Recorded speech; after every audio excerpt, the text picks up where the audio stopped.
Hoy, hermanos, como bien nos los dijo nuestro pastor Sergio, hoy vamos a estudiar otra iglesia del Apocalipsis, la cual es la iglesia de Pérgamo, ¿ok? La iglesia de Pérgamo. Y simplemente, hermanos, lo que quiero que veamos aquí en esta iglesia de Pérgamo es que Jesucristo le habla a esta iglesia para que no tolerara el pecado. Y ese es lo que nosotros vamos a ver. Nosotros no tenemos que tolerar el pecado. Así que acompáñame, hermanos, a Apocalipsis capítulo 2, versículo 12, para poder leer esta iglesia de Pérgamo. Apocalipsis capítulo 2, versículo 12 al versículo 17. Por favor, si me acompañas. Apocalipsis capítulo 2, versículo 12. Y dice así la palabra de Dios. Escuchen. Apocalipsis 2, 12. Y escribe al ángel de la iglesia en Pérgamo: el que tiene la espada aguda de dos filos dice esto: yo conozco tus obras y dónde moras, dónde está el trono de Satanás, pero retienes mi nombre y no has negado mi fe, ni aun en los días en que Antipas, mi testigo fiel, fue muerto entre vosotros, donde mora Satanás. Pero tengo unas pocas cosas contra ti, que tienes ahí a los que retienen la doctrina de Balaam, que enseñan a Balac a poner tropiezo ante los hijos de Israel, a comer de cosas sacrificadas a los ídolos y a cometer fornicación.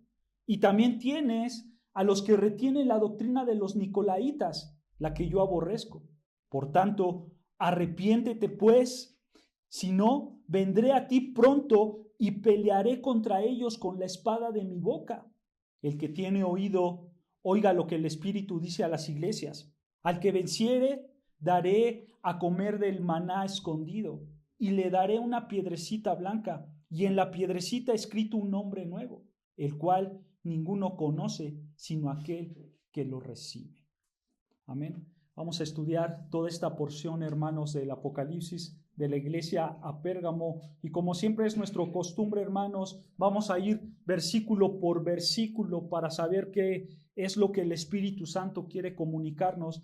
Y vamos a empezar con el versículo 12. Vean, empieza el versículo diciendo: y escribe al ángel, ¿no es cierto? Escribe al ángel o al mensajero.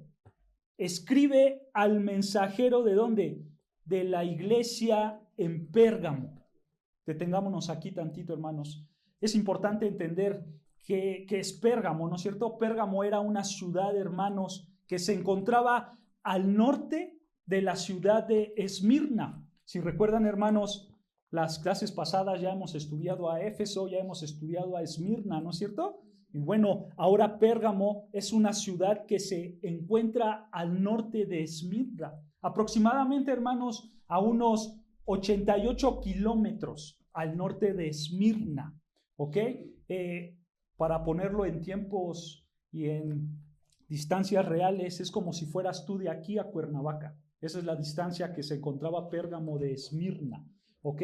Ahora, esa palabra de Pérgamo simplemente lo que significa es pergamino. Eso significa Pérgamo, pergamino.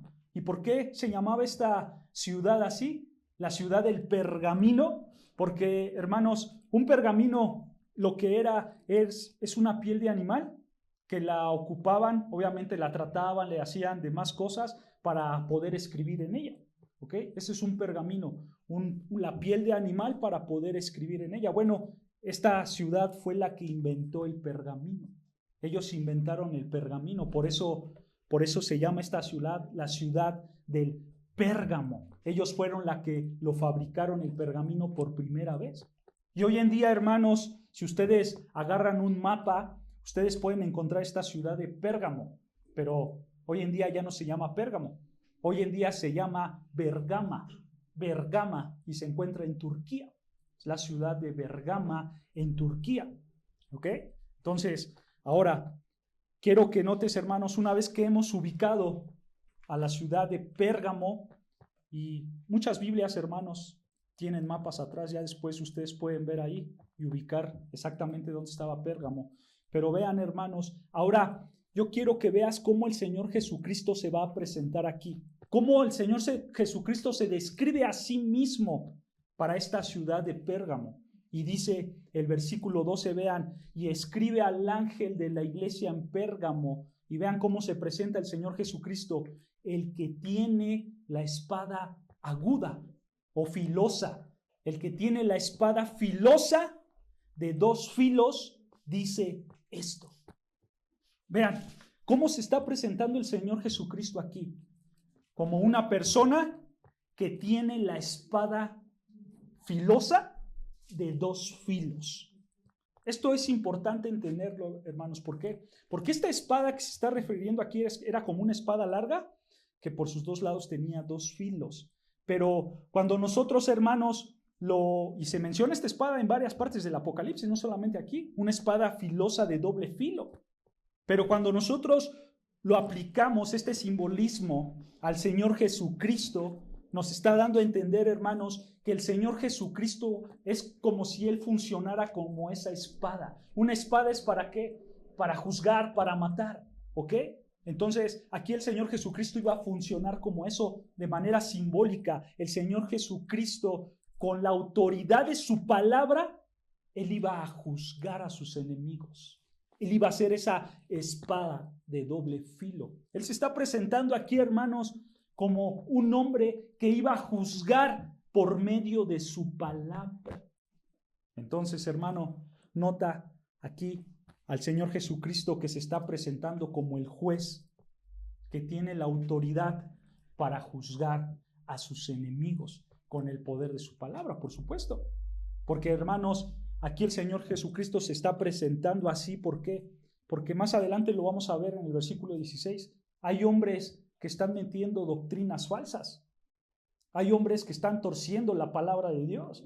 Y entonces Él, como el gran juez, Él los va a juzgar como esa espada de doble filo a sus enemigos. Entonces, hermanos, nota que aquí el Señor Jesucristo funciona, en esta iglesia del Pérgamo se presenta como el gran juez que juzgaría. Pero ahora vean, hermanos, cómo se encontraba esta iglesia. Vemos una iglesia que está en Turquía. Vemos al Señor Jesucristo que se presenta a esa iglesia como el gran juez que iba a juzgar con el poder de su palabra. Pero vean ahora cómo se encontraba esta iglesia en Pérgamo.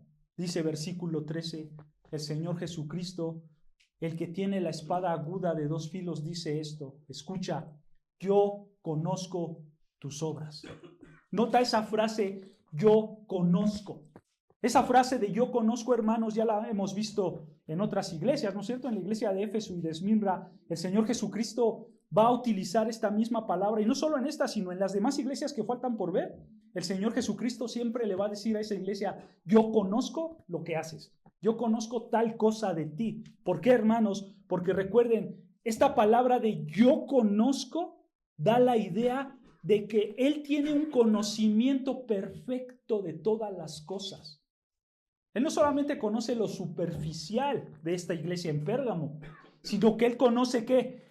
Todas las cosas. Él tiene un conocimiento perfecto. Él tiene el conocimiento hasta el más mínimo detalle de la iglesia en Pérgamo. Y dice ahí que Él conoce ¿qué? Tus obras. Y, ¿no es cierto? Yo conozco de manera perfecta tus obras. Esta frase, hermanos, de tus obras y no se encuentra en los escritos o en los manuscritos originales. Después, mucho tiempo después, se agregó esta frase, tus obras.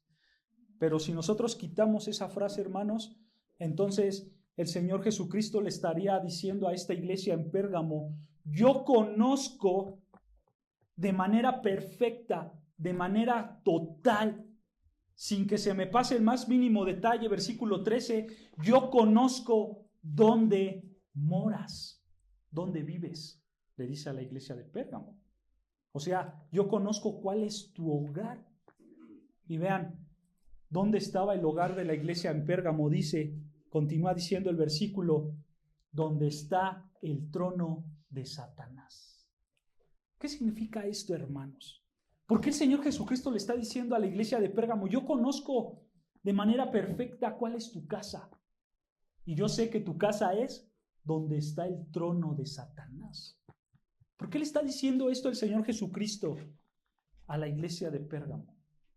Nota primero, hermanos, que el Señor Jesucristo utiliza la palabra trono, ¿no es cierto? Esa palabra de tronos se expresa o da la idea de autoridad.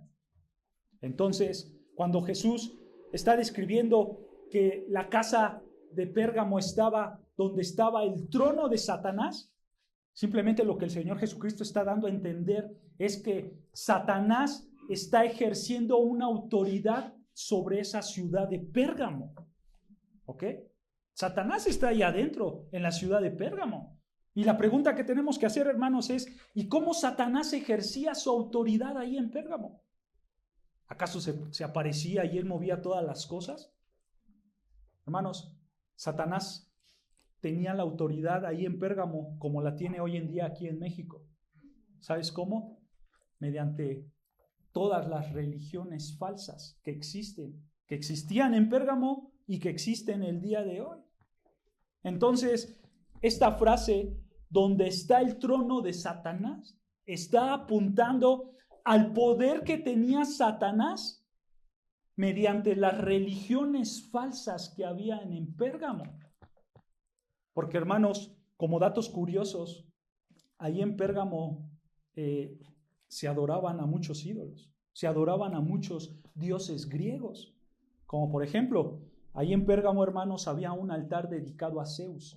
Pero ese altar que se le dedicaba a Zeus estaba construido como en una forma de un trono. Y entonces la gente iba y adoraba ahí a Zeus. Ustedes, hermanos, ¿recuerdan cuando Juan escribió esto? Juan, el apóstol que está escribiendo estas palabras en Apocalipsis, él lo escribió alrededor del año 96 después de Cristo. Pero unos 130 años atrás de estas palabras, aproximadamente, hermanos, por el año 29 antes de Cristo, en esas épocas, hermanos, aquí en la ciudad de Pérgamo se construyó un templo dedicado exclusivamente para adorar al César, para adorar al emperador romano. Porque, hermanos, Pérgamo era parte del imperio romano. Y de hecho, hermanos, todas estas regiones que hemos estudiado son parte del imperio romano. Pero Pérgamo fue la ciudad más dedicada para adorar al César. Eran muy adoradores a cosas falsas, a cosas paganas, los hombres de Pérgamo. Y además, hermanos, Pérgamo también, hermanos, promovía mucho la adoración a un dios llamado el dios Dioniso Baco. ¿Han escuchado de Dioniso Baco? Quizás no lo han escuchado, pero ahorita que les mencione sí lo van a conocer. ¿Por qué, hermanos? Porque él es el dios de la embriaguez, el dios del vino, ¿no? Y entonces los hombres de Pérgamo eran muy, muy borrachos, ¿no? Se embriagaban en todos lados porque ellos iban y adoraban a este dios Dionisio Baco, al dios de la embriaguez. Pero, ¿sabes? No solamente existía este dios, también había otro dios conocido en Pérgamo como el dios Aclespio. Aclespio. ¿Han escuchado de Aclespio? O también se le conoce como Esculapio. Esculapio. Este yo creo que es más conocido, hermanos. ¿Por qué? Porque este dios era el dios de la medicina. Esculapio, el dios de la medicina. ¿Ustedes han visto el símbolo de los doctores? El símbolo de la medicina, hermanos. ¿Ven que en medio de este símbolo hay como una especie de una serpiente con un báculo? Bueno, este dios Esculapio, así lo pintaban en aquellas épocas, a un hombre con un báculo, y ese báculo tenía una serpiente. Y como es el dios de la medicina, entonces hasta el día de hoy se trajo ese símbolo y los doctores, la medicina lo tiene en honor a este dios porque es el dios de la medicina. Entonces, hermanos, nota cómo los hombres de Pérgamo eran muy adoradores a dioses falsos. Ellos adoraban por donde quiera. Y entonces nosotros podemos ver, hermanos, que la ciudad de Pérgamo era una ciudad de religiones falsas. Pero el Señor Jesucristo, ¿qué dice? Yo conozco todo eso de manera perfecta. Y por eso les dijo a los cristianos en Pérgamo, versículo 13, yo conozco dónde moras, dónde está el trono de Satanás. O sea, el Señor Jesucristo conocía perfectamente la condición espiritual de la ciudad de Pérgamo. Y sabes, Él también conocía la condición espiritual de los hombres que rodeaban a la iglesia de Pérgamo de manera perfecta. ¿Sabes algo, hermanos? Nuestro Señor Jesucristo es un Dios inmutable. O sea, un Dios que no cambia. Y esto nos habla, hermanos, que el Señor Jesucristo también conoce hasta el día de hoy la condición espiritual de las personas que nos rodean, ya sean nuestros vecinos, nuestros compañeros de trabajo, en la escuela, donde sea. El Señor Jesucristo conoce la condición espiritual de quien te rodee, incluyendo la de tu cónyuge, incluyendo la de tus hijos, incluyendo la de tus padres, tus tíos, tus hermanos. Y no importa si son inconversos o son creyentes, el Señor Jesucristo al final, Él conoce la condición espiritual de manera perfecta de los que te están rodeando. Y sabes, el versículo 13 nos enseña cómo está operando Satanás. Porque toda idea opuesta a las Santas Escrituras, hermanos, toda idea que se opone a las Santas Escrituras, incluyendo las religiones falsas, es el trabajo de Satanás. Así opera Satanás. Satanás opera mediante filosofías falsas, mediante religiones falsas, mediante maneras de pensar falsas que no se acomodan a la palabra de Dios. Ve lo que dice Pablo en 2 Corintios 10, versículo 4. 2 Corintios 10, versículo 4. Vean lo que dice el apóstol Pablo. 2 Corintios 10. 2 Corintios capítulo 10, versículo 4. Dice así, escuchen, aquí Pablo le está hablando a los hermanos en Corintios, a cristianos en Corintios, y les dice, escucha, porque las armas de nuestra milicia no son carnales. Muchas gracias. Dice, porque las armas de nuestra milicia no son carnales, sino poderosas en Dios para destruir las fortalezas. O sea, Pablo le está diciendo, nosotros no vamos a pelear carnalmente, pero vean cómo Pablo nos va a mencionar dónde está el campo de batalla. Versículo 5 dice, derribando ¿qué? Argumentos. Nosotros tenemos que derribar argumentos. Nuestra batalla no es carnal, sino nuestra batalla es de argumentos. O sea, de ideologías, de maneras de pensar falsas, no bíblicas. Y por supuesto aquí entran las religiones falsas. ¿Tú sabes cómo se categoriza una religión falsa? ¿O por qué una religión es una religión falsa? Porque, hermanos, las religiones falsas son todas aquellas que enseñan que la salvación es diferente a lo que enseña la Biblia. Y eso es falso. Si alguien viene y te dice algo que no está en la Biblia, que no está sustentado por la santa palabra de Dios. ¿Y por qué ponemos la Biblia, hermanos? Porque nosotros creemos que la Biblia es la verdadera palabra de Dios. Y si alguien te dice algo que está fuera de la palabra de Dios, entonces es falso. Y muchas religiones entran en esa categoría de religiones falsas. ¿Por qué, hermanos? Porque nosotros sabemos que la Biblia enseña que la salvación es ¿por qué? Por medio de solo la fe, por medio de solo la gracia y por medio de solo Cristo. ¿No es cierto? Eso enseña las Escrituras. Pero cualquier religión o secta que enseñe algo contrario o algo diferente a esto, se le considera falsa. Y Pablo, cuando escribió a los Gálatas, Pablo les dijo, cualquiera que predicare un evangelio diferente sea anatema, sea maldito. ¿No es cierto? Porque si tú te sales del verdadero evangelio, tú te conviertes en una persona falsa o en un seguidor de una religión falsa. ¿Se dan cuenta? Entonces, nuestra batalla, hermanos, no es contra carne, sino contra argumentos, contra filosofías, contra maneras de pensar, contra las religiones falsas. Otro ejemplo, vean, 1 Timoteo 4:1. 1 Timoteo capítulo 4, versículo 1, vean lo que dice.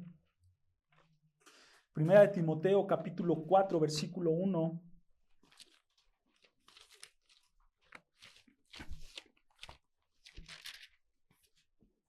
Primera de Timoteo 4, versículo 1, dice así la palabra de Dios. Pero el Espíritu dice claramente que en los postreros tiempos algunos apostatarán, de la fe. Esa palabra de apostatar, hermanos, simplemente significa negarán su fe en Cristo.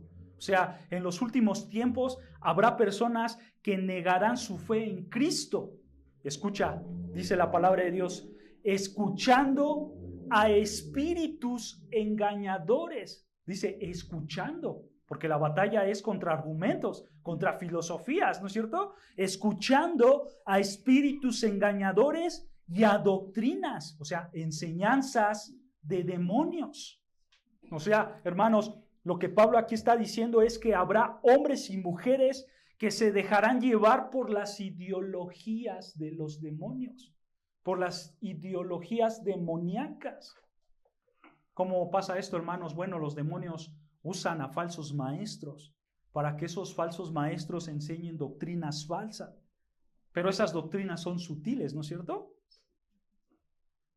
A veces nos cuesta trabajo identificar que son doctrinas de demonio, porque nosotros escuchamos a un falso maestro y vemos que contiene un poco de la palabra de Dios, pero esa palabra de Dios, por decirlo de alguna manera, está maquillada con falsas doctrinas, ¿no es cierto? Y así opera Satanás, y así operan los falsos maestros. Toman partes de las escrituras y las tuercen a su conveniencia, las tuercen a su manera de pensar. Yo creo que dice esto, pero no es lo que tú creas, es lo que dice la palabra de Dios, ¿no es cierto? Pero ellos toman porciones bíblicas y las tuercen, hermanos. Y obviamente, hermanos, esto no nos tiene que sorprender, porque el mismo Satanás lo hizo. Dice las Escrituras que Satanás se disfraza como ángel de luz, ¿no es cierto?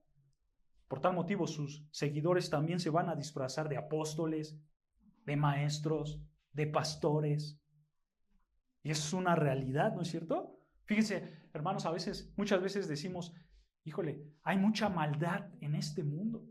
¿Cómo es posible que se ande vendiendo droga por todos lados? Podemos ver que ahí sí está operando Satanás, porque la maldad y la droga está creciendo. Pero el domingo en la iglesia no creo que esté Satanás. Hermanos, ¿no crees? Yo creo que sí, hermanos.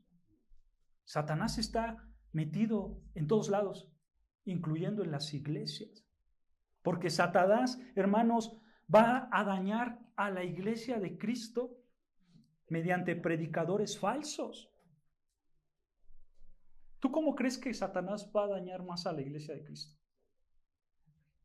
Llevando a un hombre y seduciéndolo a las drogas para que ese hombre se drogue todos los viernes en las fiestas, o metiendo a una persona en una iglesia para que les enseñe cosas falsas.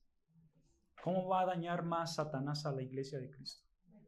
Metiendo, ¿no es cierto? Metiendo a una persona, a una iglesia, porque, hermanos, así opera Satanás. Satanás mete a hombres falsos. Y entonces, regresando a Apocalipsis 2, versículo 13, hermanos, regresando a Apocalipsis 2, versículo 13, nosotros podemos ver que a pesar de que Satanás está atacando a la iglesia de Pérgamo, a pesar de que la casa de Satanás estaba en esa ciudad de Pérgamo, la iglesia de Pérgamo era muy fiel al Señor. La iglesia de Pérgamo era fiel al Señor. Y vean, versículo 13 dice, yo conozco dónde moras, donde está el trono de Satanás, pero ¿qué? Pero retienes mi nombre, le dice Jesucristo a la iglesia de Pérgamo. Tú retienes mi nombre. ¿Esto qué significa, hermanos? Esto significa que los hermanos de Pérgamo fueron fieles al Señor Jesucristo. Se mantuvieron obedientes a la palabra de Dios, a pesar de la inundación de las doctrinas falsas que vivía esta ciudad. Y vean a qué nivel de fidelidad fueron estos hermanos. Continúa el texto diciendo, y no has negado mi fe, ni aún en los días en que Antipas. ¿Quién era Antipas? Antipas, hermanos, no sabemos quién era. Quizás fue un líder, un maestro, un pastor en Pérgamo. No sabemos quién era, pero vean qué le pasó a Antipas. Dice, ni aún en los días en que Antipas, mi testigo fiel, fue que muerto entre vosotros, donde mora Satanás. Observa el nivel de fidelidad que tenían los hermanos de Pérgamo al Señor Jesucristo. Ni la misma muerte los doblegaba, ni la misma muerte los hacía alejarse y desobedecer al Señor. Un hombre ya había muerto, Antipas, quizás un hombre líder dentro de esta iglesia, pero aún así ellos se mantuvieron fieles al Señor Jesucristo, a pesar de la presión que tenían por las religiones falsas, a pesar de que uno de ellos tuvo que pagar muy caro con su misma vida. A pesar de todos los males, la fidelidad que tenían al Señor Jesucristo era una fidelidad muy grande. Hermano, esto debe de ser un ejemplo para nosotros, ¿no es cierto? Ser fieles al Señor Jesucristo. Si tú te preguntas, yo quiero seguir al Señor Jesucristo, ¿y hasta dónde le tengo que ser fiel? Aquí está la respuesta. Hasta la muerte. Hasta la muerte tú le tienes que ser fiel al Señor Jesucristo. Este es un ánimo para nosotros, ¿no es cierto? Pero ¿sabes también qué es? Es una reprensión. Porque muchas veces nosotros, hermanos, nos doblegamos y desobedecemos al Señor. Pues porque quiero quedar bien con alguien. O yo me doblego y no obedezco al Señor, pues para ganar más dinero. O yo me doblego y no quiero obedecer al Señor para sentirme cómodo en el lugar donde yo estoy, para sentirme cómodo en esas ideologías falsas, en esa religión falsa que yo me he creado en mi mente. Pero ¿sabes?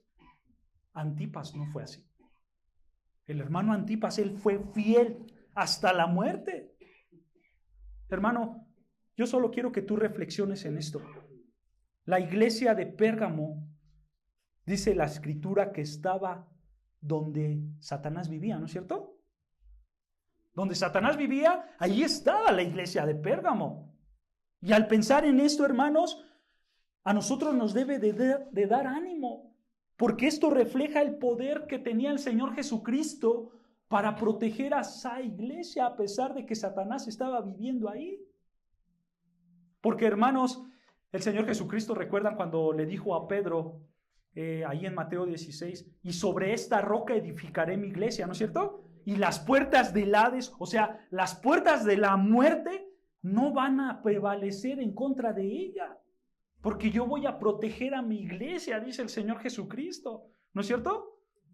Y quiero que tú pienses, hermanos, que a pesar de la persecución que tenían los hermanos en Pérgamo, y era una persecución que los llevaba hasta la muerte, como murió Antipas, a pesar de eso, ellos eran fieles y el Señor los fortaleció, porque el Señor sustentaba esa iglesia. Y entonces nosotros podemos ver que estos hombres de Pérgamo eran fieles, versículo 13. Ellos retenían el nombre del Señor, ellos no negaban su fe, y esto debe de ser de ánimo para nosotros. ¿Sabes por qué? Porque el Señor Jesucristo mantiene esta iglesia. Él mantiene esta iglesia. Aunque esa iglesia, hermanos, se encuentre en la misma casa de Satanás, ahí adentro, Dios mismo la va a sustentar. Dios mismo la va a fortalecer. Dios mismo la llevará hasta el lugar donde Él la quiera poner. Pero ¿sabes algo? Esto no solamente aplica a nivel iglesia. Esto también aplica a nivel individual. Dios a ti te lleva a que tú seas fiel, porque Dios pone el querer como el hacer por su buena voluntad en ti, ¿no es cierto? Y entonces de manera individual el Señor también te puede mantener fiel, también te puede mantener fuerte en Él. Aún cuando toda tu familia es inconversa, aún cuando toda tu familia parezca que te está atacando como en la casa de Satanás, aún cuando estés en la escuela, en el trabajo, con los vecinos, donde te encuentres, el Señor Jesucristo, escucha, tiene el poder para mantenerte fiel hasta el final. Hermanos, la existencia de cualquier iglesia local se debe únicamente al poder del Señor Jesucristo. No hay más. Esta iglesia de Pérgamo sobrevivía a pesar de que la misma casa de Satanás estaba ahí con ellos. Y nosotros no olvidemos, hermanos, que Satanás es poderoso, ¿no es cierto? Pero obviamente su poder no se compara al del Señor Jesucristo. Y esto lo vemos reflejado aquí en Pérgamo. El Señor los protegía, el Señor era fiel para con ellos. Pero escucha, el mundo entero sí está bajo el poder de Satanás. Él controla las ideologías que van en contra de las Escrituras. Él sí engaña mediante las religiones falsas, mediante las filosofías falsas. Y por si fuera poco, hermanos, el Señor, para expandir su evangelio, decidió usarnos a nosotros, que somos vasos de barro. Esos vasos que son frágiles, que se destruyen fácilmente, que son reemplazables, que están llenos de corrupción, porque no vivimos al nivel de santidad que Dios nos demanda. Pero aparte de todo esto, hermanos, si le agregamos algo más, las personas de allá afuera nos ven como personas tontas, no sabias, no inteligentes, no fuertes, no grandes. Ellos nos ven como necios a nosotros, ¿no es cierto? Nos ven débiles y nos dicen los locos de los cristianos. Eso somos para el mundo. Pero hermano, la pregunta es, ¿cómo una iglesia puede sobrevivir en medio de esta situación? ¿Cómo podemos vivir en medio del territorio de Satanás? Porque hermanos, hoy en día estamos en medio de unas filosofías que contradicen las Escrituras, ¿no es cierto? En medio de unas creencias que contradicen las Escrituras, en medio de religiones falsas.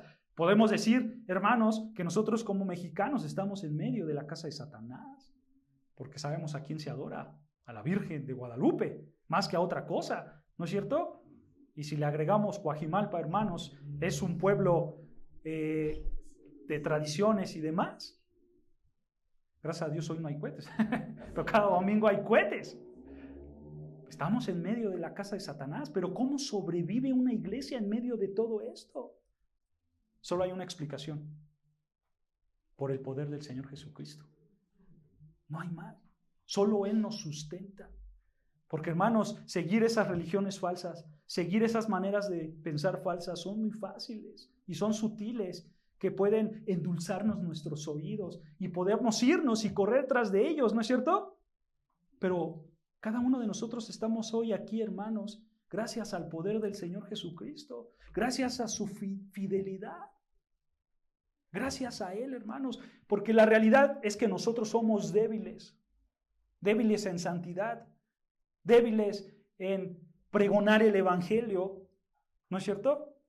Pero estamos aquí gracias al poder del glorioso Señor Jesucristo. No hay más. Él es nuestro sustentador. Y Pérgamo es ese ejemplo hermoso de esta verdad, hermanos. Nada depende de nosotros. Estamos aquí gracias a Dios.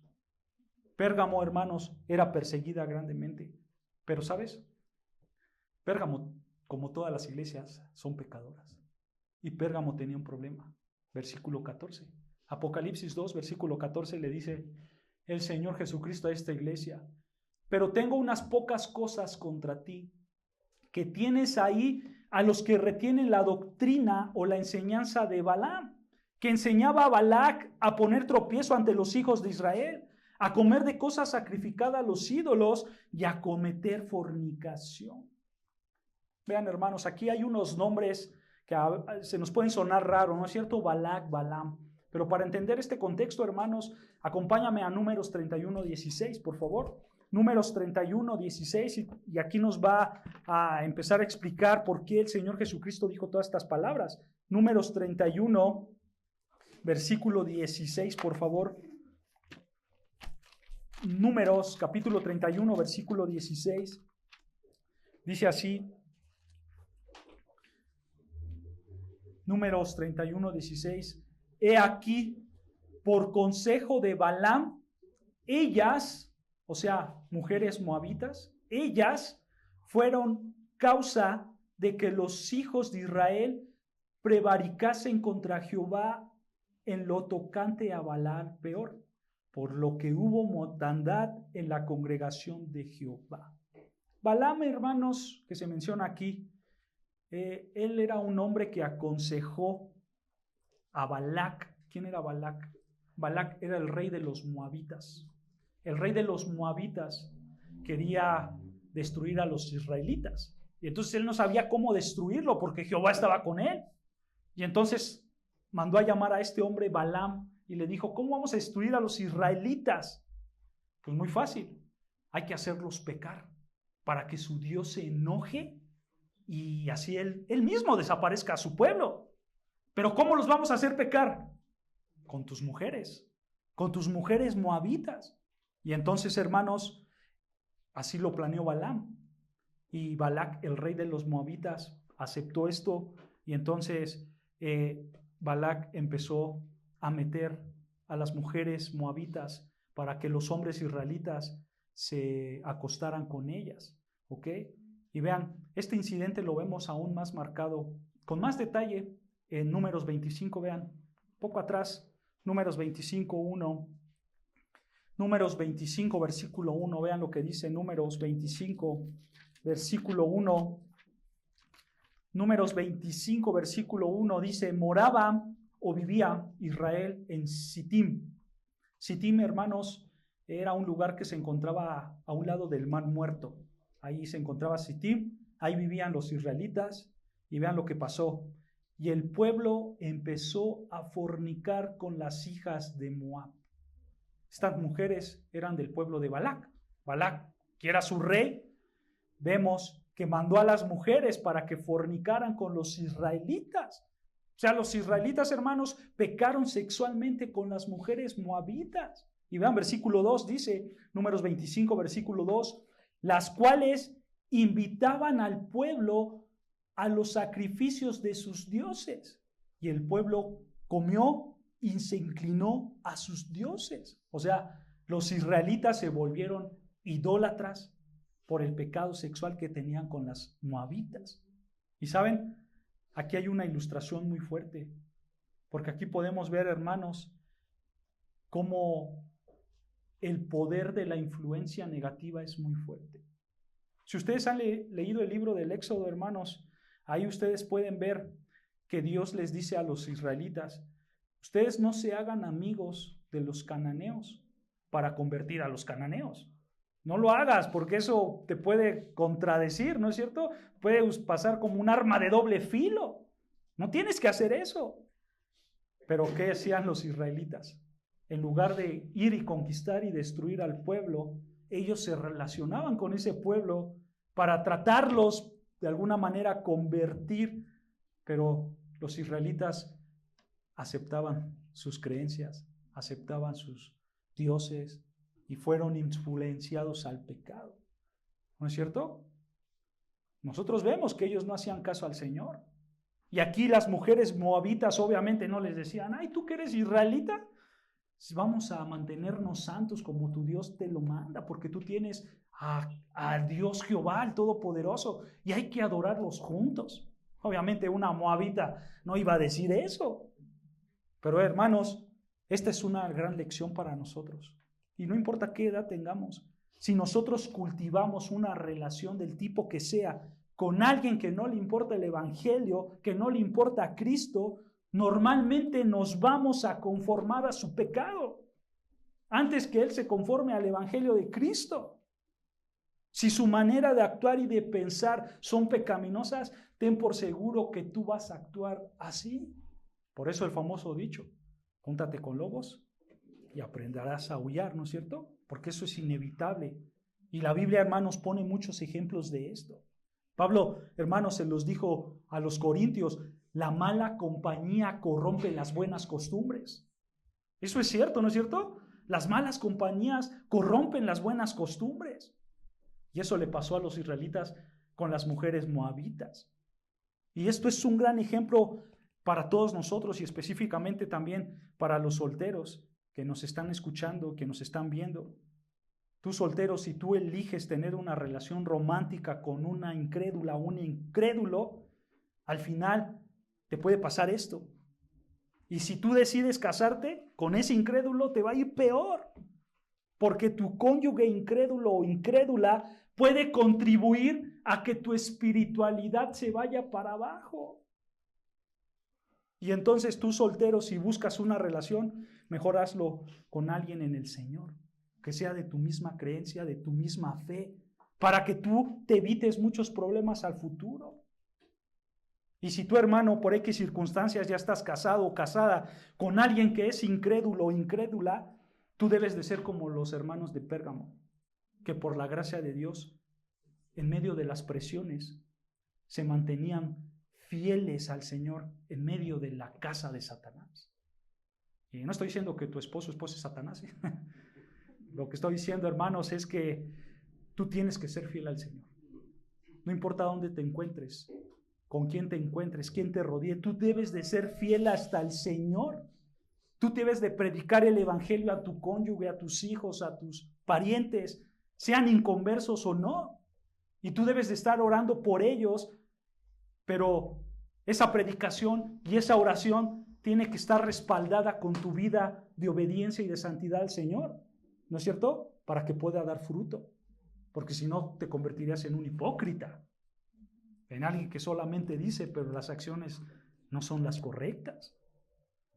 Porque, hermanos, esta es una realidad y esa realidad la vivía el pueblo de Israel. El pecado sexual es muy fuerte, es muy fuerte. Cuando la Biblia habla siempre del pecado sexual, siempre va a decir, huye de él, huye de él. En otros pecados dice, mantente firme, mantente fuerte, resiste la tentación. Pero cuando Dios toca el sexual, dice, huye. Huye porque no vas a poder. Esa es una realidad. Y joven, no caigas en estos lazos del diablo, porque puede ser que tú te hagas en tu imaginación algo que es bueno, ¿no es cierto? Y yo voy a evangelizar a o como decía una hermana, voy a evangeligar. Voy a evangeligar, ¿no es cierto? A este guapetón o a esta reina y a ver qué pasa. Pero no, hermanos, no hay que menospreciar el poder del pecado. El poder del pecado es muy, muy fuerte. Y vean lo que pasó, versículo 3, ahí mismo en Números, versículo 3, continuemos leyendo y dice, así acudió. Vemos que los israelitas tenían pecados sexuales con las moabitas y dice versículo 3, así acudió, o mejor traducido como así se pegaron, o sea, así se comprometieron, esa es la idea. La idea es que ellos se comprometieron, vean, el pueblo se comprometió ¿a quién? A Baal Peor. Baal Peor era un dios de los cananeos. Ellos se comprometieron a adorarlo a él. ¿Y cuál fue la respuesta de Dios? Vean, y el furor de Jehová se encendió contra Israel, y Jehová dijo a Moisés, toma a todos los principales del pueblo y ahórcalos ante Jehová delante del sol, y el ardor de la ira de Jehová se apartará de Israel. Hermanos, ¿por qué matar a los príncipes del pueblo? ¿Por qué matar a los gobernantes del pueblo? ¿Sabes por qué? Porque ellos aceptaron ese pecado. Ellos tenían que evitar ese pecado, ellos tenían que castigar ese pecado de la fornicación, de la idolatría, pero no lo hicieron. Y como castigo, dice las Escrituras que los tuvieron que matar, ¿no es cierto? Dice ahí que los ahorcaron, ¿no es cierto? La palabra es ahórcalos. Esta palabra de ahórcalos, hermanos, se refiere a que los tenían que colocar en una estaca en medio del sol para que ahí ellos pudieran morir. Los clavaron, sus cuerpos quedaron expuestos a la luz del día. Estamos escuchando palabras terribles, hermanos, palabras muy fuertes realmente. Pero esto pasó, hermanos. Vean, dice versículo 4, y ahórcalos ante Jehová delante del sol. Ante Jehová. Esa frase de ante Jehová, hermanos, apunta a que ellos iban a hacer la expiación por el pecado del pueblo. Pero no solo estos hombres deberían de morir, también cada hombre que había pecado. Vean versículo 5. Entonces Moisés dijo a los jueces de Israel: matad cada uno a aquellos de los vuestros que se han juntado, o sea, que se han comprometido con Balaam peor. O sea, en términos de pecado, hermanos, esta es una situación catastrófica, porque solamente imagina al pueblo fornicario cometiendo idolatría. Aparte, el Señor los está matando a sus líderes. Esos líderes, hermanos, que se quedaban con los brazos cruzados. Pero aparte, añade a esto que el Señor seguirá matando por medio de una enfermedad que Él envió a los que cometieron estos pecados. Es una situación trágica, ¿no es cierto? Pero vean, versículo 6. Y de aquí, un varón de los hijos de Israel vino y trajo una madianita a sus hermanos a ojos de Moisés y de toda la congregación de los hijos de Israel, mientras lloraban ellos a la puerta del tabernáculo de reunión. Hermanos, a pesar de que Dios había matado a los líderes, a pesar de que Dios había matado a los fornicarios, a pesar de la gran destrucción que ya había ahí por causa de su pecado, había un hombre con un cinismo muy grande. Esto no es tener vergüenza. Este hombre está viendo todo el problema, pero en su cinismo, dice las Escrituras, desfila su pecado, desfila a su mujer madianita en medio del tabernáculo, dice el texto, ¿no es cierto? ¿Sabes qué es el tabernáculo, hermanos? El tabernáculo era donde se manifestaba la presencia de Dios en forma de nube o de fuego, dependiendo del día. Pero ahí se manifestaba la presencia de Dios. Y este hombre se paseaba con esta mujer en su pecado en el momento que los israelitas estaban llorando por su mismo pecado. Quiero que notes, hermanos, el poder del pecado. Cómo el pecado te va consumiendo hasta tal grado que te lleva al cinismo puro. Él está viendo sus consecuencias de su pecado para su pueblo, ¿no es cierto? Pero aún así él decidió pecar. Y el pecado seguía. Y vean lo que pasó, versículo 7. Versículo 7. Y lo vio Fines. O sea, Fines vio a este israelita paseándose con esta mujer madianita. Y vean, lo vio Fines, hijo de Eleazar, hijo de sacerdote Aarón, y se levantó en medio de la congregación y tomó una lanza en su mano y fue tras el varón de Israel a la tienda. Recuerda, hermanos, detengamos aquí tantito, para esta época los israelitas vivían en tiendas, ¿ok? Ellos iban de un lado para otro, ellos vivían en tiendas. Entonces este hombre se metió en su casa con esta mujer, se metió en su tienda. Fines lo vio, tomó una lanza y vean, continúa el versículo 8, y los alanceó, o sea, los perforó a ambos, al varón de Israel y a la mujer por su vientre. Esto es importante entender. Esta frase de que perforó a la mujer por su vientre, esto, hermanos, nos indica que este hombre los mató en el acto de fornicación. En el mismo acto, en el mismo pecado, este hombre los mató. Vean, este hombre realmente era un hombre cínico, fornicario de israelita, ¿no es cierto? A él no le importaba lo que estaba pasando y él empezó a fornicar en cuanto entró a su tienda. Pero Fines, dice las Escrituras, que lo mató en el acto mismo de su pecado. Versículo 8 al final dice: y cesó la mortandad, o sea, la enfermedad. Y cesó, se acabó la enfermedad de los hijos de Israel. O sea, nota cómo Dios estaba matando a los israelitas que habían pecado con esta enfermedad, ¿no es cierto? Pero Dios detuvo esa enfermedad cuando Fines mató a esos dos fornicarios.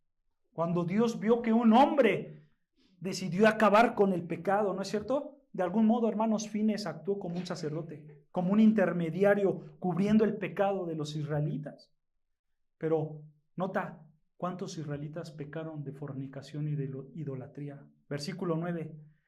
Y murieron de aquella mortandad, de aquella enfermedad, 24,000 hombres. Nota, fueron muchísimos, ¿no es cierto? Esta cantidad de hombres eran hombres fornicarios que estaban con mujeres moabitas. Es un número alto. Hermanos, esto nos hace ver la fuerza del juicio de Dios contra el pecado, ¿no es cierto? Y si tú y yo pecamos con pecados sexuales, llámese como se llame, esto es lo que merecemos. La muerte, hermanos. Porque aquí vemos cuál es la actitud de Dios en contra de la idolatría. Porque, hermanos, la idolatría no es venir y adorar simplemente una estatua. De acuerdo a Colosenses 3:5, la idolatría también es la avaricia, porque tú deseas algo más que a Dios. ¿Cuál es el mandato de Dios? No tendrás dioses ajenos delante de mí. Pero ese Dios, hermanos, puede ser cualquier otra cosa, cualquier persona, cualquier cosa. Antes que a Dios, eso se puede convertir en idolatría. Y quizás, hermanos, las cosas que hacemos nosotros no son malas. Por ejemplo, hermanos, ¿el dinero es malo? No. Al contrario, Dios nos da el dinero para que lo disfrutemos, ¿no es cierto? Primera de Timoteo 6:17. Él nos da el dinero para que nosotros lo disfrutemos. Pero si tú colocas ese dinero antes que a Dios, ahí ya se vuelve malo, ¿no es cierto? Ya estás idolatrando. Ahí hay pecado de idolatría. Y eso pasa con lo que sea, hermanos, porque en esta cosa, en este mundo no solo hay cosas malas, también hay cosas buenas, pero nosotros las podemos convertir en malas por nuestro corazón pecaminoso. Si tú pones a tu mamá arriba que Dios, estás idolatrando. Si tú pones a tu cónyuge, a tus hijos, a tu trabajo, a tus metas personales, a tus deseos, etcétera, nada de eso es pecaminoso. Pero si tú lo pones antes que a Dios, ahí ya estás pecando de idolatría. Israel, ¿qué puso? Su pecado sexual antes que a Dios. Y pecó de idolatría y de fornicación. Y ese día murieron 24,000 hombres. El pecado es fuerte, hermanos. Y a pesar de que los israelitas vieron todas las bendiciones de Dios, a pesar de que ellos vieron cómo Dios los libertó, ellos pecaron. En su contexto, hermanos, estos hombres ya eran de la segunda generación. La primera generación que salió de Egipto, ellos estuvieron rodeando por causa de su pecado 40 años en el desierto, ¿no es cierto? La segunda generación era la que iba a entrar a Canaán, a la tierra prometida. Y esta segunda generación era la que estaba pecando en contra de Dios. Pero aún así, hermanos, aunque ellos eran niños, aunque ellos eran bebés, ellos vieron los milagros que Dios hizo con sus padres. Cómo los sacó de Egipto, ¿no es cierto? Cómo sus ropas no se acababan. Cómo les daba el maná, ¿no es cierto? Cómo Dios los bendecía. Pero aunque ellos vieron la presencia de Dios literal como una nube o como una columna de fuego, a pesar de eso, aquí hay 24,000 hombres israelitas fornicarios, idólatras, que fueron matados por Dios. Esto debe ser una advertencia para nosotros, ¿no es cierto? Porque tú puedes ser un cristiano que amas a Dios. Tú puedes ser un cristiano que te esfuerzas por dejar el pecado. Tú puedes ser un cristiano que lee la Biblia, que oras, pero también vas a ser un cristiano que va a ser tentado, que vas a luchar con tus pecados. Hermano, tú no debes de bajar la guardia, porque nos puede pasar lo que a Israel. Tú puedes ver múltiples bendiciones en tu vida y al final puedes caer en la tentación. Tú te tienes que mantener fiel hasta el final. Hay que tener cuidado con el pecado, no hay que subestimarlo. No digamos, como yo ya tengo tantos años en el cristianismo, yo ya estoy a otro nivel. No, hermanos. Ve lo que dice Números 20:12. Números 20, versículo 12. Números 20, versículo 12 dice: y Jehová dijo a Moisés y a Aarón: por cuanto no creíste en mí para santificarme delante de los hijos de Israel, por tanto, no meteréis esta congregación en la tierra que les he dado. En su contexto, hermanos, Dios le dijo a Moisés: Moisés, veo que los israelitas tienen sed. Háblale a esa roca, a esa peña, para que yo pueda darle agua. ¿Y qué hizo Moisés y Aarón? Agarraron su vara y le pegaron, pa, pa, pa, y salió el agua. Pero la orden de Dios no fue pegarle. La orden de Dios fue: háblale. Y entonces ellos desobedecieron a Dios, ¿no es cierto? Y hermanos, aquí ya había pasado más de 40 años que Moisés era creyente. Y por esa acción, hermanos, Moisés echó todo a perder. Él estaba a unos pasos de entrar a la tierra prometida. Ya llevaba 40 años de ser creyente. Y por un simple pecado, echó todo por la borda, por desobedecer a Dios. Así nos puede pasar a nosotros, hermanos. No importa cuántos privilegios tú puedas ver delante de Dios. Si tú caes en pecado, hermanos, tú vas a caer. Y puede que Dios te castigue, te condene, hermanos. Ponga disciplina en tu vida. Y más, hermanos, con el pecado sexual, porque es sumamente atractivo y peligroso. También la idolatría. Porque la idolatría, hermanos, realmente deja ver dónde está nuestro corazón, ¿no es cierto? Nos aparta de Dios. Y la idolatría puede entrar en tu familia, en tu salud, en tus riquezas, en lo que sea. El pecado es grande, hermanos, y tenemos que meditar en ello, ¿no es cierto? Teniendo esto en mente, hermanos, regresando a Apocalipsis 2:14, y ya vamos a ir acabando, nosotros podemos ver ahora sí y entender el versículo 14, Apocalipsis 2:14, que dice: pero tengo unas pocas cosas contra ti, que tienes ahí a los que retienen la doctrina de Balaam, que enseñaban a Balac a poner tropiezo ante los hijos de Israel, a comer de cosas sacrificadas a los ídolos y a cometer fornicación. O sea, en otras palabras, hermanos, esta iglesia de Pérgamo permitía que hombres enseñaran que la idolatría y la fornicación estaba bien dentro de la iglesia. Eso es lo que estaban haciendo los hermanos de Pérgamo. Algo muy malo, ¿no es cierto? Había hombres y mujeres idólatras y fornicarios que se hacían llamar cristianos. Y la iglesia no hacía nada. Versículo 15 dice: y también tienes a los que retienen la doctrina, la enseñanza de los nicolaitas, la que yo aborrezco.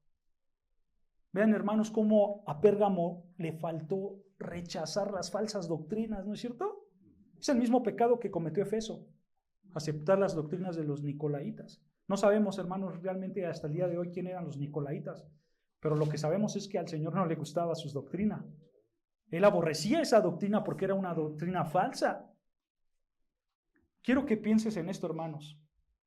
En el versículo 13, nosotros podemos ver que los hermanos de Pérgamo vivían en medio de doctrinas falsas, ¿no es cierto? Ellos tenían la presión de vivir bajo la casa de Satanás, ¿no es cierto? Y aparte dice el versículo 13 que ellos se esforzaban en vivir fielmente al Señor. Pero versículo 14 y 15 nos enseñan que ellos toleraban las enseñanzas falsas, que ellos toleraban el pecado de idolatría y de fornicación. La pregunta es entonces, hermanos, ¿cómo es posible esto? ¿Cómo es posible que tú seas fiel? Versículo 13. Pero versículo 14 y 15 también toleres la idolatría y la fornicación. ¿Cómo es posible? Puede sonar contradictorio, ¿no es cierto? ¿Cómo soy fiel al Señor, pero también acepto el pecado? Puede sonar contradictorio, hermano, pero ¿sabes? Aquí hay un contraste muy grande entre la fortaleza y la debilidad. Hay un contraste muy grande. Los hermanos de Pérgamo sí eran fieles hasta la muerte. Ellos no negarían su fe.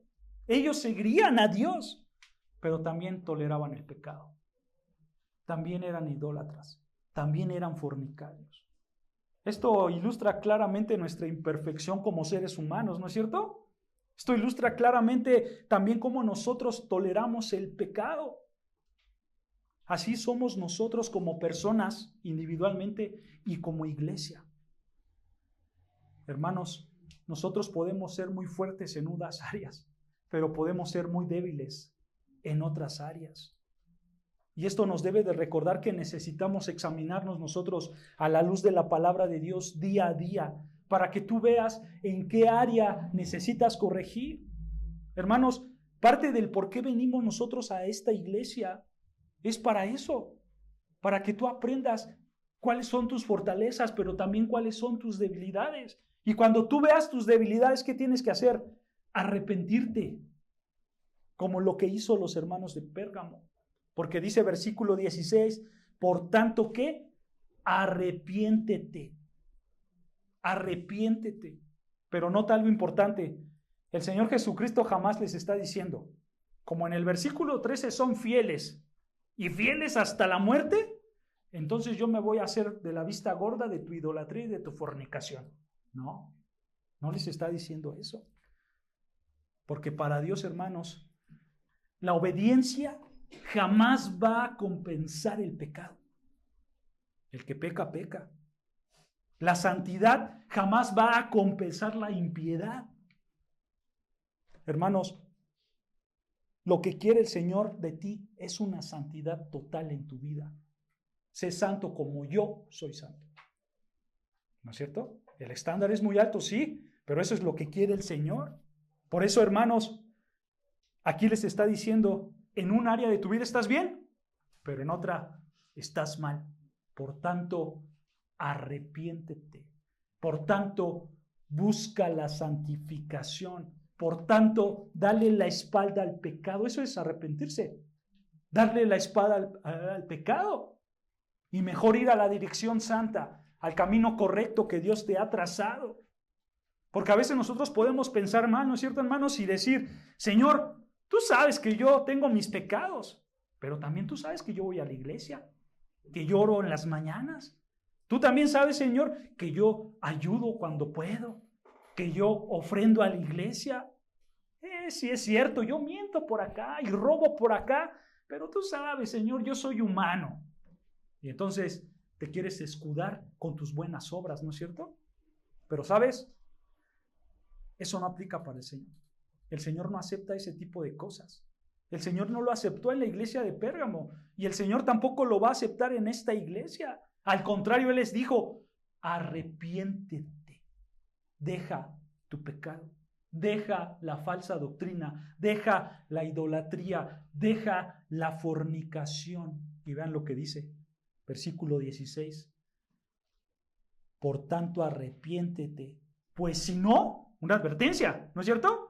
Pues si no, vendré a ti pronto. O sea, vendré a juzgarte, esa es la idea. Vendré a juzgarte. Si no te arrepientes, yo vendré a juzgarte y pelearé contra ellos con la espada de mi boca. O sea, aquí el Señor les está mandando a la iglesia de Pérgamo que dejara su pecado de tolerar la doctrina falsa, la idolatría y la fornicación. Y si ellos no lo hacían, dice que Él iba a pelear contra ellos, ¿con qué? Con la espada de mi boca. O sea, esto quiere decir que el Señor Jesucristo iba a juzgar a esa iglesia. No dice cómo los iba a juzgar, pero posiblemente los iba a juzgar como juzgó la iglesia de Corintio. ¿Han leído el libro de Corintio? Cuando los hombres tomaban la Santa Cena indignamente, ¿cómo los juzgó Dios? Dice que con enfermedades y con muerte. Probablemente así iba a juzgar a esta iglesia, con enfermedad y con muerte. Y hermanos, probablemente Dios te puede juzgar a ti también así. Esto es algo serio, hermanos. Yo quiero que veas que el pecado es algo serio y no importa cómo se llama el pecado. Para Dios es algo serio y Dios puede juzgarte, ya sea con enfermedad o inclusive con la muerte. Porque, hermanos, cualquier iglesia, cualquier cristiano que tolere ideas no bíblicas, que lleve al pecado, que vaya al pecado y que no se arrepiente, va a ser juzgado por el Señor. Y tú puedes ser juzgado. ¿Tú sabes que tú como cristiano puedes ser juzgado como Dios? ¿Sabes cómo? Tú no perderás la salvación porque esa ya la tienes ganada, porque has creído en Cristo Jesús. La salvación es por gracia, ¿no es cierto? No es por obras. Pero Dios te puede juzgar también si tú pecas. ¿Sabes cómo? Con disciplina. Dios puede disciplinar tu vida si te vas al pecado. Porque Dios, hermanos, no va a tolerar el pecado en nuestras vidas. Espero, hermanos, que esto produzca un temor santo en tu vida. Espero, hermanos, que realmente tú tengas un temor de Dios. Porque si tú toleras el pecado, y aún más el pecado sexual en tu vida, llámese como se llame ese pecado, tú te puedes exponer a una enfermedad y a la misma muerte. Hay que tener cuidado con esto, hermanos, porque es algo serio. No lo tomemos a la ligera. Es que no pasa nada. Hermanos, Dios es muy misericordioso, pero ten por seguro que vas a llenar esa copa de ira y te va a caer tarde o temprano. No le juguemos, hermanos, porque Dios demanda de nosotros una santidad. Y vean, para terminar, vean lo que Dios le promete a esta iglesia. Versículo 17. El que tiene oído, oiga lo que el Espíritu dice a las iglesias. Esta frase, hermanos, nos hace ver que el Espíritu Santo habla solo por la correcta interpretación de las Escrituras, ¿no es cierto? Y entonces le dice, el que tiene oído, oiga lo que el Espíritu dice a las iglesias. Y continúa, al que venciere. O sea, ¿quién es el que venciere? Pocas palabras, el verdadero cristiano. El verdadero cristiano, al que venciere, vean lo que va a hacer el Señor Jesucristo. Daré a comer del maná escondido. ¿Cuál es el maná escondido, hermanos? Aquí está hablando del Señor Jesucristo. Lo cantamos. Él es el pan de vida, ¿no es cierto? Juan 6:51 dice que Él es el pan del cielo que vino a traer vida. Entonces, hermanos, el Señor Jesucristo es ese maná escondido. Él es el que nos va a dar la vida misma a nosotros. Y entonces, al verdadero cristiano dice que le daré de comer del maná escondido. O sea, nos va a dar vida eterna, pero también dice, y le daré una piedrecita blanca. ¿Qué es esto de una piedrecita blanca, hermanos? Bueno, en aquella época, hermanos, y para entender un poco esta idea, una piedra, hermanos, blanca, chiquita, se usaba para que tú se la dieras a una persona porque tú ibas a hacer una fiesta. Pero esa fiesta, como era exclusiva, pues no podía entrar nadie. Iba a entrar únicamente al que tuviera esa piedrecita blanca que tú le dieras. En esas épocas así se manejaba, ¿no? Hoy en día pues hacemos reservaciones, hacemos nuestras invitaciones y el que lleve entra, ¿no es cierto? Bueno, antes daban piedrecitas blancas. Entonces, ¿cuál es la idea aquí, hermanos? La idea es que el Señor Jesucristo te dará un acceso exclusivo al cielo. Solo Él te dará la salvación. Hermanos, la salvación sí es exclusiva. La salvación no es para todos. La salvación solo es para ¿quién? Para el que venciere. El que venciere va a tener esa piedra, va a tener esa entrada al cielo. Y vean, dice el texto, y le daré una piedrecita blanca, y en la piedrecita escrito un nombre nuevo, el cual ninguno conoce, sino aquel que lo recibe. Otra vez, está hablando de exclusividad. La entrada del reino de los cielos no será para todos, solo será para el que venciere, para el Hijo de Dios. Ahora, si tú te preguntas, oye, ¿y ese nombre? ¿Cuál será mi nombre? Pues aquí lo dice, hermanos, nadie lo conoce. Dice, ninguno lo conoce, sino hasta que lo recibas, ¿no es cierto? Ese nombre tú lo vas a conocer hasta que recibas esa piedrecita blanca en un futuro venidero, hermanos. Pero, hermano, quiero que veas que el Señor Jesucristo aquí apunta también a que tendrá una relación íntima con nosotros. Porque Él te entregará esa piedra, Él te entregará ese acceso al cielo personalmente.